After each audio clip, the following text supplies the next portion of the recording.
సిఓపిడినా? సిఓపిడినా? సిఓపిడినా? సిఓపిడినే. చాలామంది సిఓపిడి అనేది నెగ్లెక్ట్ చేయడం జరుగుతూ ఉంటుంది. సో ఆ సిఓపిడి గురించి ఈరోజు ఏమవుతుంది అని తెలుసుకుందాం. హాయ్, నేను మీ డాక్టర్ శివకృష్ణ, చార్విక్ శ్వాస క్లినిక్, కర్నూలు అండి. సిఓపిడిలో రెండు రకాలుగా ఉంటుంది ఇబ్బంది. సో ఒకటి మనకు గాలిగొట్టాల వాపు ఉండడం ఒక రకమైతే, ఇంకొకటి మీ ఊపిరితిత్తులు పెద్దగా అయ్యి అంటే ఎలాస్టిక్ అంటారు కదా, అది కోల్పోవడాన్ని మనం కూడా ఎంఫసిమా అని అంటారన్నమాట.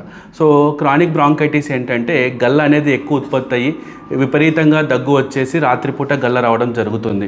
ఇంకొకటి ఏంటంటే ఈ ఎంఫసిమా అనేది లోపల గ్యాస్ ఎక్స్చేంజ్ అంటే గాలి ఎక్కడైతే జరుగుతుందో ఆల్వేలై అక్కడ ఇబ్బంది ఉండడం వల్ల మీకు గాలి సరిగా అరకపోవడం వల్ల దాంట్లో ఆక్సిజన్ లెవెల్స్ అనేది తగ్గిపోతుంటాయి. అసలుకి సిఓపిడి ఎవరికి వస్తుంది? సో సిఓపిడి ఎవరికి వస్తుంది అంటే బేసిక్గా ఫస్ట్ సిఓపిడి స్మోకింగ్ చేయడం వల్ల వాళ్ళకు వచ్చే ఛాన్సెస్ గట్టిగా ఉంటాయి. సిఓపిడి అంటే స్మోకింగ్ అంటే సిఓపిడి అనుకుంటున్నారు. అలా కాదండి. స్మోకింగ్తో పాటు పొల్యూషన్, బయట మనకున్న పొల్యూషన్ వల్ల సిఓపిడి వచ్చే ఛాన్సెస్ ఉంటాయి. తర్వాత రికరెంట్గా ఇన్ఫెక్షన్స్ ఉంటాయి కదా, ఇన్ఫెక్షన్స్గా అంటే చిన్నప్పటి నుంచి న్యూమోనియాలు రావడం ఇట్లాంటి వాళ్ళకు కూడా వచ్చే ఛాన్సెస్ ఉంటాయి. దాని తర్వాత ఫ్యాక్టరీస్లో పనిచేస్తూ మాస్క్ పెట్టుకోకుండా ఉంటారు, డస్ట్ కానీ లేకపోతే పొగ వచ్చేది కానీ, కెమికల్ ఫ్యాక్టరీలో అంటారు కదా, వాళ్ళందరికీ వచ్చే ఛాన్సెస్ ఉంటాయి. లాస్ట్లో ఏంటంటే మీకు ఏజ్ పెరిగే కొద్దీ కూడా సిఓపిడి వచ్చే ఛాన్సెస్ ఉంటాయి, ఒకవేళ మీ జెనెటిక్స్లో ఏమన్నా ఉంటే.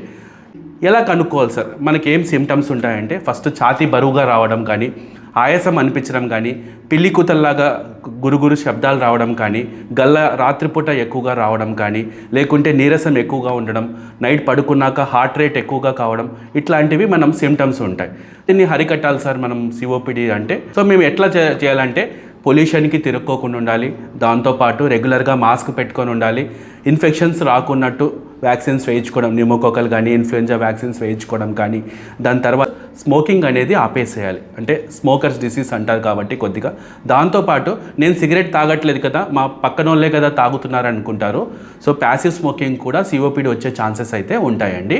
ఇంకొకటి, సిఓపిడికి ట్రీట్మెంట్ ఉందా సార్ అంటే తొందరగా అర్లీ డయాగ్నోసిస్ తొందరగా కనుక్కొని కరెక్ట్గా లైఫ్ స్టైల్ చేంజెస్ చేసుకుంటూ ఉండి కరెక్ట్ చెప్పినట్టు పీల్చే మందు అన్నీ కరెక్ట్గా వాడుతూ ఉంటే మీరు నార్మల్ వాళ్ళతో పోటీ పడుతూ బాగా ఉండొచ్చు. చాలామందికి దగ్గు వస్తేనే నాకేం లేదు కదా, ఉత్త దగ్గే అనుకుంటారు.